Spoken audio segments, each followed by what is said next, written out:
break up. The sad truth is that it's easier to fall in love than to stay in love. Here are the top 10 reasons why couples are breaking up.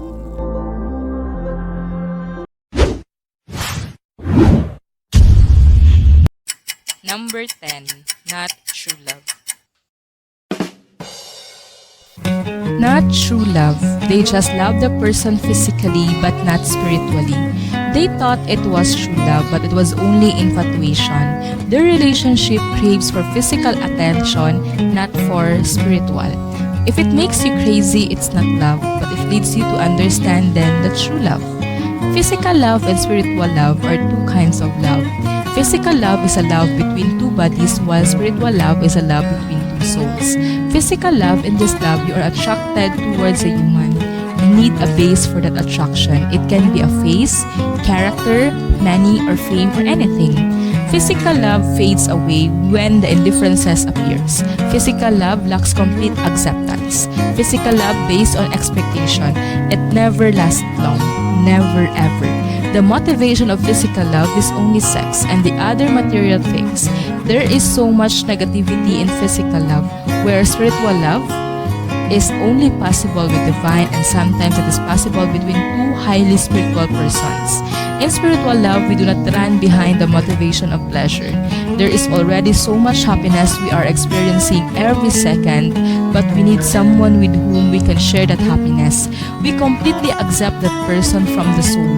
We do not care the appearance of that person. Spiritual love is a happily journey between two happy persons. Spiritual love is with Almighty God our Father. In this love, we feel a sense of belonging. We feel the divine love. Like you take out a fish from water and she is restless because she wants to go to the water body again. It is something like this. There is a huge intensity of love in spiritual love. Number 9. Not at the right age. Not at the right age. Did you know when Almighty God allowed Jesus to start his mission? It was in his 30s. It shows here that a matured person is mostly at 30s, where they experience a lot of things. It shows here that before you engage in a battle, you have experienced and learned important things in life that you're going to use in the future. So a mass relationship will start at the right age. Number 8. Immature. Immature. Both couples are still immature. They are not mature enough to handle a relationship. They have different rules. They are forcing themselves to be perfectly together, but it doesn't meet because both of them are still incomplete. Number 7. Longing for love, not a relationship. Longing for love, not a relationship. Those people who are longing for love are mostly having a little or worse never experienced the love of family. Instead, they get the attention, affection, or love they want to another person. A person who always been there for him or her. A person makes him or her valuable. A person who always take care of him or her, and a person he or she likes to be with. Those people tend to forget the consequences in a true relationship.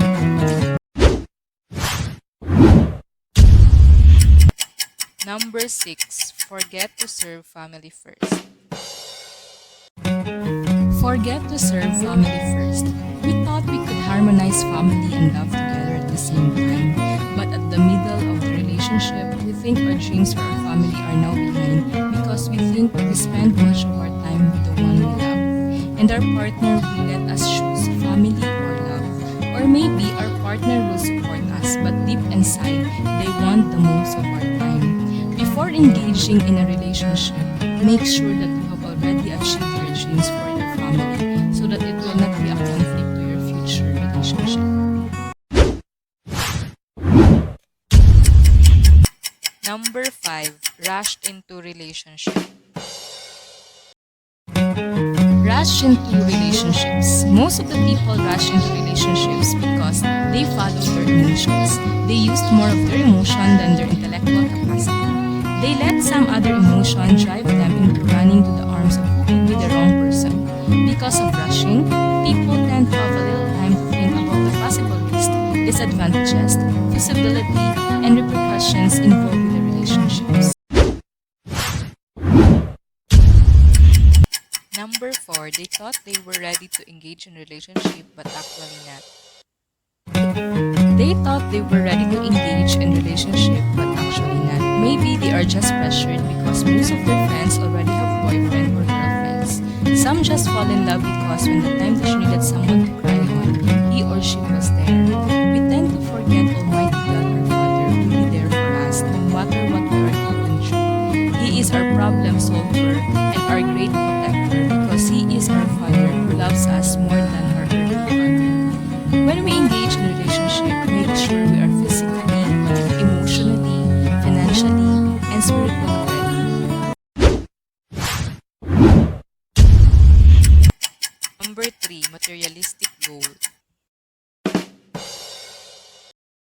Having a materialistic goal, the couple tends to have a materialistic goal. Travel here, travel anywhere, date here, dates anywhere, just to show that they are happy together. A couple must have a spiritual goal, serve Almighty God first.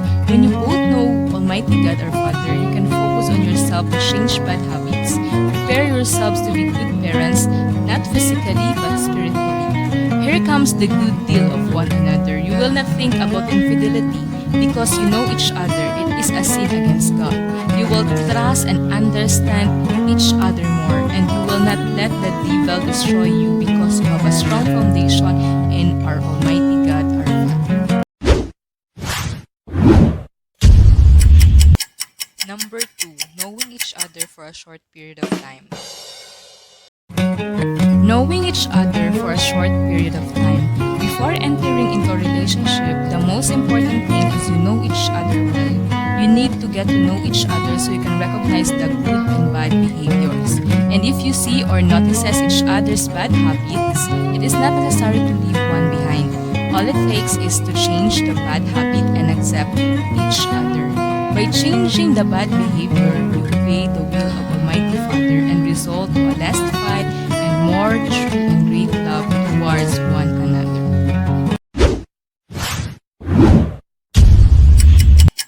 Number 1, no sincerity on asking forgiveness.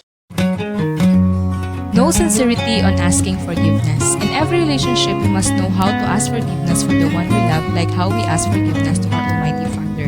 Who does not forgive will not be forgiven. And if we ask forgiveness, it must be sincere. Because if you ask forgiveness that is not sincere, that is also how you ask forgiveness of our Almighty Father, not sincere as well. Sincere, it means you will not make the mistake or sin ever again. Like saying sorry of smoking and promising not to do it again, but here comes an evil whisper and you follow. Useless. Be sincere when you say sorry. Imagine it's Almighty Father who you are sorry for. Let your yes be yes and your no be no. Thank you for watching.